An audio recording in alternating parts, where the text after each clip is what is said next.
Now, on Free Talk Live over the years, I have been following some of the news developments out of North Korea. I just find the place to be absolutely fascinating in sort of a train wreck way, in that, you can't look away from it. It's just terrible in so many ways, but very instructive in other ways as well. And of course, as we pointed out here, North Korea really is only a difference in degrees as far as, how much state they have there, how controlling, how tyrannical the state is in North Korea. It only really differs in degrees. Kim Jong-il isn't that different from Barack Obama, and there's a good, or George Bush. Did I say Kim Jong-il? He's no longer around. Yes, he's different from them in that way. What's the new guy's name? Kim Jong-un. Kim Jong-un. That's right. Thank you for that. So the son of Kim Jong-il. Anyway, Kim Jong-un, who, he's very similar to Barack Obama, but different in some ways. Obama is more powerful and more dangerous than Kim Jong-un. But I don't think he's as unstable.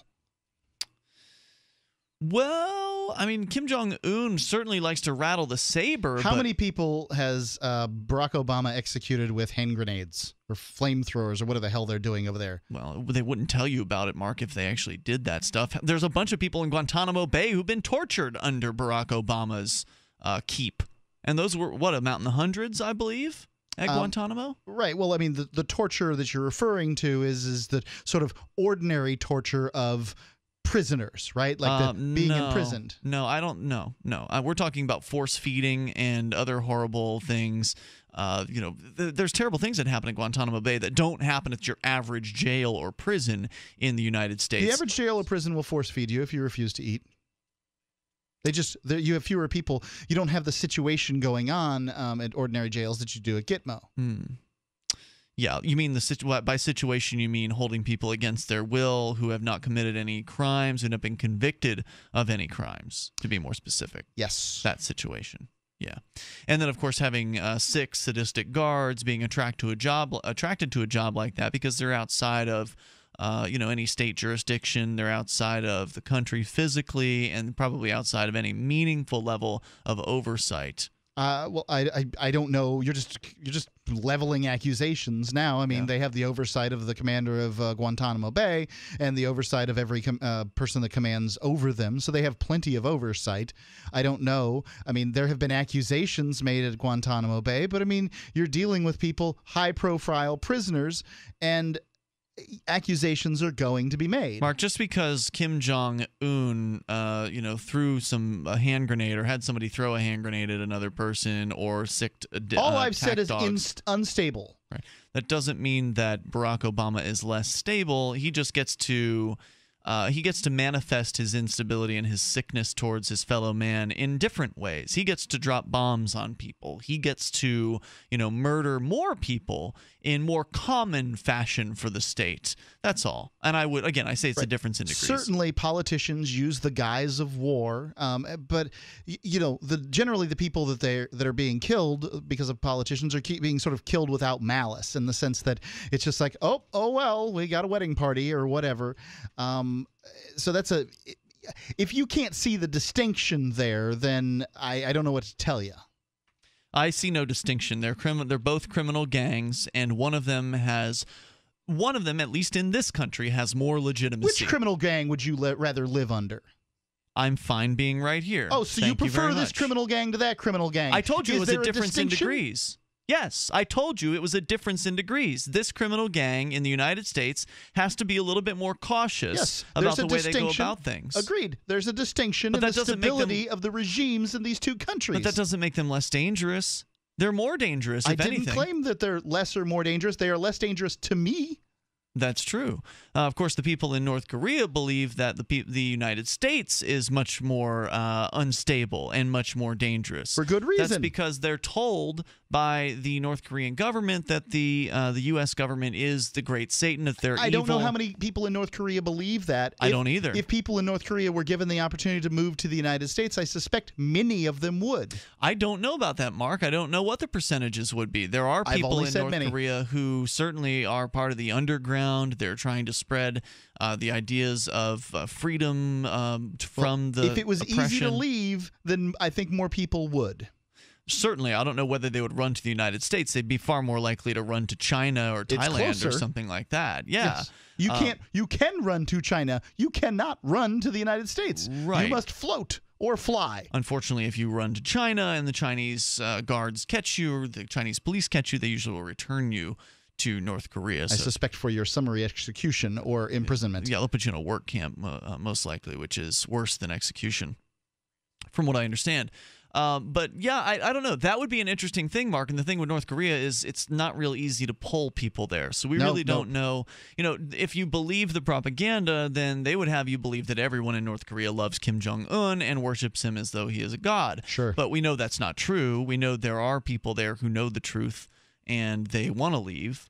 But what the percentages are, I don't really know. Anyway, there's interesting things that happen as a result of North Korea being such a strange, secluded place.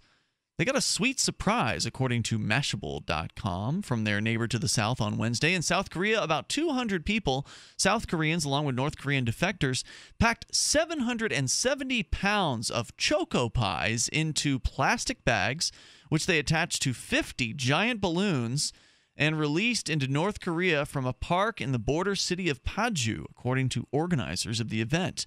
It was an act of rebellion. Now, Choco pies are basically small moon pies. We were sent some at one point. Yeah, someone sent us a whole box of these I'm not things. sure whether they were terrible. sent from South Korea or not. But they're these little moon pies, and I don't have much love for moon pies anyway. I don't either. So I'm going to reserve judgment. I'm going to say I don't like moon pies, and I didn't like these, but you know, different people are going to feel different about them, but they're all the rage there. Well, what is the significance of this? You may be wondering. Why would someone put 770 pounds of Choco pies into 50 giant balloons and Charity send would them be my guess. across the border into North Korea? It's an interesting story. We'll share it with you here in moments. You can share your thoughts. Maybe you've been over to Korea. You have some thoughts about the situation there. You can share those, and it's Free Talk Live. All right, so we're talking about the Choco pie phenomenon in the Koreas, North Korea specifically, where Choco pies, these are little, moon pies, basically, that are kind of average. I mean, I can't say I'm an expert at moon pies. I never really had them as a kid very much at all. I don't remember them in any significant manner to my life, but I've encountered them a few times as an adult, and I've never really connected with the moon pies. I was hoping the Choco pie would be good. Like when we got them sent to us from somebody who bought them online and sent us a whole box full of these things, I was really hoping they would be good, but they really weren't that great. But nonetheless, some people really like them in North Korea, and we'll tell you why here in a moment. You can also call in about anything you want. But what happened was they sent 50 giant balloons full of 770 pounds of Choco pies over into North Korea from a park in the border city of Paju in South Korea on Wednesday of this week. The pies are produced in South Korea, and they're wildly popular in North Korea. Wildly popular. Probably because they taste better than almost anything else in North Korea. Fearful the treats would encourage an uprising, Kim Jong-un reportedly banned Choco pies from the country earlier this month. Now, that news I had not heard. The pies, which have become something of a political statement now, are viewed as a symbol of capitalism and represent a taste of the world outside of North Korea. Choco pies have occasionally been doled out in North Korea as bonuses to workers in the Kaesong industrial complex. I can imagine something like that. I mean, they look like they'd last for a while. They have that kind of thing. Yeah. And I would think that they'd be very much like, cigarettes in prison, like a currency. That's what they are. You were around when we talked about this before, right? Yeah, I think so. Okay. Yeah, because we have talked about the Choco pies and their economic significance. Employees make around $100 a month at this industrial complex, according to the news site Daily NK, but only take home about 30% of their wages as a result of deductions by the North Korean government. So they make $30 a month? That's what it sounds like, yeah. Wow. The pies were used to supplement low wages and give the workers a literal taste of the outside world. But now it sounds like they have been banned by executive decision. Quote, Choco pies are an important mind-changing instrument. North Koreans are suffering and starving. But thanks to Choco pies, DVDs, and large-scale labor migration to China, people don't buy the old story that the South is even poorer and the government does not sell it anymore. Andrei Lankov, an expert on Korean studies, told The Guardian. Other items like DVDs have also been transported to North Korea via balloons. And there was a neat documentary I watched from PBS called The Secret State of North Korea, I believe is the title of it, where they actually interviewed and showed some video footage of basically some smugglers who were smuggling DVDs and flash drives and things like that into the country. Choco pie smugglers. I don't know if they were smuggling Choco pies, but I imagine that does happen. Anyway, it's not unusual for such balloons to travel across the border to North Korea. Often they carry things like anti-North Korean leaflets and USB sticks containing photos from places outside the country. In response to the bombardment of chocolate pie, how many people even have computers there? Somebody's making $30 a month. What? Tell me about their computer situation. Well, they have them. I mean, they have devices that can accept USB sticks and play them back. And I imagine people share them if they can't afford to have one of their own. Like, a DVD player in the United States is incredibly common. In North Korea, I don't know how common a DVD player is, or a flash drive capable video playing unit. But I imagine if one person in a family has this thing, they're likely sharing whatever it is that they find to put on it with as many people as they can. What an awful regime this North Korea is. In response to the bombardment of chocolate pie-filled balloons, North Korea's leadership has threatened to shell the people responsible on the other side of the border. They're going to shoot people for sending candy over in balloons. Habu is with us in Madison. Oh, he just dropped off the line. The toll-free number is 855-450-FREE. That's 855-450-3733. Story from WashingtonPost.com about the purported ban of Choco pies in North Korea. They talk a little bit more about that here. I think it's fascinating because, yeah, these apparently are used as currency among people. And I guess another question is, how often do they get opened? How often are the pies consumed? Because remember when we read an article, and it might have just been the Wikipedia article about Choco pies, I think it was like basically $9 was what one of these Choco pies was worth. Wow.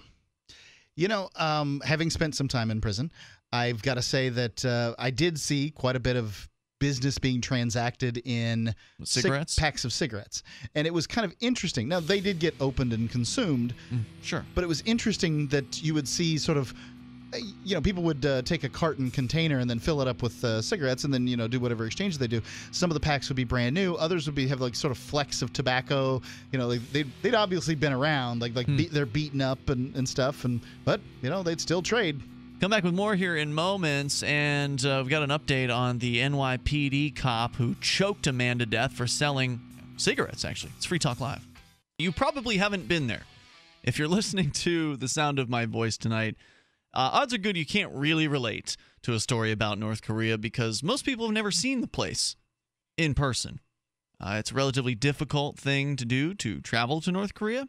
Although it is possible, apparently. I mean, various different documentary crews, especially from Vice.com, has some killer documentaries about North Korea. I highly recommend you check those out when you get a chance. Also, PBS with The Secret State of North Korea is one of the more recent ones about it. Of course, there have been historically many that have been done over the years.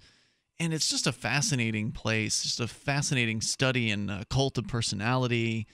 These men, Kim Jong-un, the current guy who's in charge of things over there, he seems to be losing his grip because as each successive generation goes down, it was Kim Il-sung and then Kim Jong-il after that, and now Kim Jong-un. It seems like he doesn't have the same level of respect that his father did from the people there, at least from my understanding of what I've watched and heard about what's going on out there. He doesn't hold that same level of authority that his dad and his grandfather did. So more about the Choco pie phenomenon in North and South Korea, but specifically North Korea, where Choco pies, a moon pie, have basically become currency. But now they've been prohibited, apparently, according to a story in the Washington Post. The North Korean border has never been a hospitable place, writes the author Terrence McCoy. It's home to mines, guard towers, and guns, all of it an intractable symbol of the animosity between the North and the South. But just 6 miles into North Korea sits a sprawling complex of factories, where today a very different type of struggle is underway between the nations. It's the battle of the Choco pie. Under normal conditions, the South Korea-produced Choco Pie is more or less available to North Koreans thanks to the Kaesong industrial complex, where South Korean businesses employ thousands of North Korean workers on the cheap.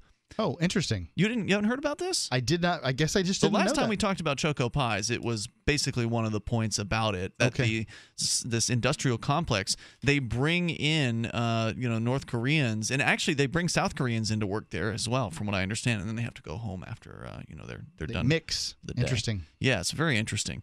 And so they've been paying some of their people there in these Choco Pies in North Korea. Since the complex opened in 2004, South Korean businessmen have parceled out untold thousands of Choco Pies as bonuses to the North Koreans, and the workers in turn have created a burgeoning Choco Pie black market. It's difficult, according to analysts, to overstate the Choco Pie's cultural impact in North Korea. It's not just two chocolate cakes hugging a marshmallow mixture. It's capitalism, delicious capitalism. So I'm thinking about this, and I imagine that there certainly are sweets that people will pay $9 for, right, here in the United States. That was a number I remembered. I can't say, Mark, that is the actual street value in Let's say North that they're Korea. worth quite a bit. Okay. I mean, I think that that's amazing for more a little, than their advertised price, I think, is likely the case. I would agree with that because it's difficult to get them, and it's just I mean, it would be a real treat, and there's probably not a lot of treats to be had in North Korea, and I think of these stores here in the United States that have like cupcake stores. Yeah, we have one in Keene. I imagine you're paying a sizable amount. I have never gone into a store to just sort of purchase a cupcake. Oh, okay. But I imagine that the amounts are pretty sizable for a good sized cupcake. The amount of what? Dollars. The cost. I mean, you're going into a cupcake store. You're getting kind of boutique gourmet cupcakes. So yeah, you're going to pay a little bit more than you'd pay if you bought like a 6-pack at the grocery store. Sure. Indeed. And that's what I'm suspecting. And I wouldn't want a 6-pack from the grocery store. If I have my cupcakes, I want them made by somebody. Mm-hmm. That's how I would, that's somebody at the grocery store made them. Yeah, I understand what you're saying. It's just not the same for me. I gotcha. It really isn't. I just don't. The flavors aren't as unique at the grocery store either. I want nothing to do with store-bought cakes from grocery stores. Just I won't eat them. I've eaten enough of them. They weren't good. I'm not going to try anymore. All right, what's that have to do with prepackaged Choco Pies? Well, the pricing. I can imagine that you could probably find somewhere in the United States, you can find a high-end sweet for $9. And Sure. I'm thinking that, I suppose that if this is a real treat for somebody, I guess it makes some sense that it would be that much. Seems too much to me. Right. I mean, when you're scraping by eating grass, as we have seen the stories. Did you see that where there was like some pictures that leaked out of North Korea of sort of people in their regular life, which you're not supposed to see when you visit North Korea. If you have a camera, generally if you visit North Korea, you stay on a specific track. Yeah, you're where they tell you to be anytime they tell you to be there, and that is not going through regular neighborhoods and seeing people in their normal conditions. So there was like a picture of some guy who was literally bending over, and he was wearing like kind of a businessy suit. I mean, it was a crappy looking suit, but he obviously wasn't a very wealthy person. Yeah, he didn't seem to be a dirt farmer. But he was literally pulling up grass and collecting it, in theory, to eat. I mean, that's what they don't want you to see. I keep telling my wife that we can eat dandelion leaves. So by some estimates, sell them in the store. As many as 2.5 million Choco Pies were traded monthly, though it's unclear who exactly was so assiduously following the Choco Pie markets. Regardless of its volume, the trade will now surely be shrinking. According to recent reports in the South Korean press, North Korean authorities have now banned the South Korean-produced Choco Pie at the Kaesong Industrial Complex following a lengthy crackdown on the chocolate treat that has made it scarce in Pyongyang. So why do they care? Why do they want to stop people from Because it's a symbol of freedom to people. I mean, it's ridiculous that they would ban the Choco Pie, but that's what you expect from North Korea is China. Ridiculous acts. But look at China. China was a pretty closed state full of ridiculous stuff. Yeah. It's North Korea's only ally, essentially, Russia to some extent. And why not? Why not be successful like the Chinese? Before, workers could pocket as many as 20 pies every night of work. But now South Korean factory staff say they'll instead get sausages, instant noodles, powdered coffee, or chocolate bars as a bonus. Yes, that's right. We're talking about Choco Pies on national radio. What is a Choco Pie? It is something that's really only available in South and now banned from North Korea, but it's produced in South Korea. You can actually order them online And that's how I think one of our listeners sent them to us through some Amazon store that sells them. So you can, if you really want to try, we got a whole Choco Pie, box of these things. Yeah, it was incredible. Yeah, we had to give them away because I didn't want to eat more. I didn't even want to finish the one that I tried to eat, but. It wasn't that great. It was to me. It was not particularly great, but at least we know what they are now. Yeah, exactly. And they're little moon pies. Yeah, so we'll continue talking kind about of that. more of the pie than the moon. Would you say that the pie, the cookie part is a little thicker? Thick chocolate, yeah. Well, not the chocolate. I mean, the cookie part. Yeah, it's like a little thicker than chocolate cookie. Moon pie. So I want to get back into it. There's a little bit more to say about this phenomenon of the Choco Pie and what's going on with it allegedly being banned now in North Korea. Now, who doesn't love a Choco Pie? I don't really. It's not that great.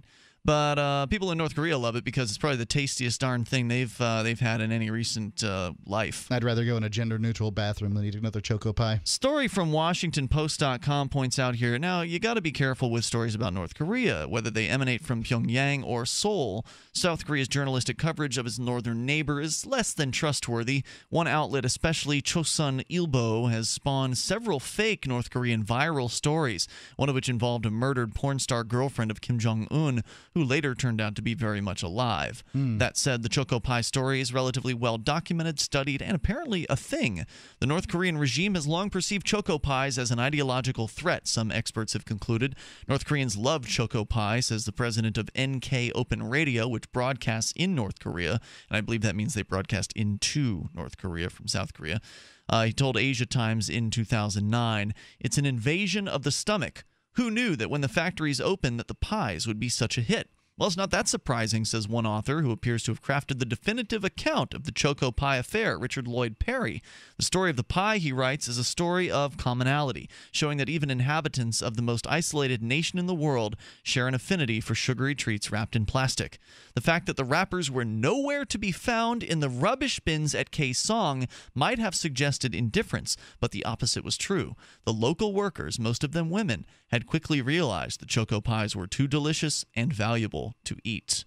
By selling the pies, underpaid Kaesong workers could vastly increase their meager earnings. The cakes found their ways on the black market in Pyongyang. Corrupt soldiers in Kaesong, who routinely extracted fines from the South Korean managers, began to accept and sometimes require payment in chocolate and marshmallow. The trade got so heady that as many as 150,000 Kaesong Choco Pies would disappear into North Korea every day. The going rate was anywhere between $10, an estimate called wildly inflated, to 50 cents. But North Korean officials soon were reporting to be spreading anti-Choco Pie propaganda. One rumor that South Korean authorities have added weird substances to the pies, according to the Daily NK. Ah, yes, the lacing of the pies. The Choco Pies were planted by the South to, quote, shake our national defense, according to another report. Quote, they are spying and scheming. If the products from the neighborhood downstairs are enjoyed unconditionally, the ideology of the people could wither at any moment. I mean, this is for real. They really do believe the Choco Pie is a threat. Their ideology stinks if they... And they might be right. If a marshmallow pie will kill it. Around that same time, according to NK News, Pyongyang began its crackdown on the pies, limiting how many filtered through Kaesong. The regulations seemed to add more, however, to the pie's mystique. Duh, when you prohibit things, people get more interested in them. Imagine Indeed. Now what they've done, they prohibited, allegedly, the Choco Pie entirely. The price must be skyrocketing in North Korea for these things. Well, now it's going to become a status symbol for the people who are in the highest areas of government. It's unclear. They are destroying their own government by prohibiting this. Yeah, so it's unclear what will become of the Choco Pie, but North Korean source living in Pyongyang says this, quote, when the authorities try to stop the sale of Choco Pies from the Kaesong, people just sell domestically developed or the Chinese-made equivalent instead. So sugary stacks will not be stopped in North Korea, but they're certainly going to give it the old college prohibition try. We'll see you tomorrow night. Free Talk Live, 7 nights a week from 7 to 10 Eastern, live on the Liberty Radio Network at LRN.FM.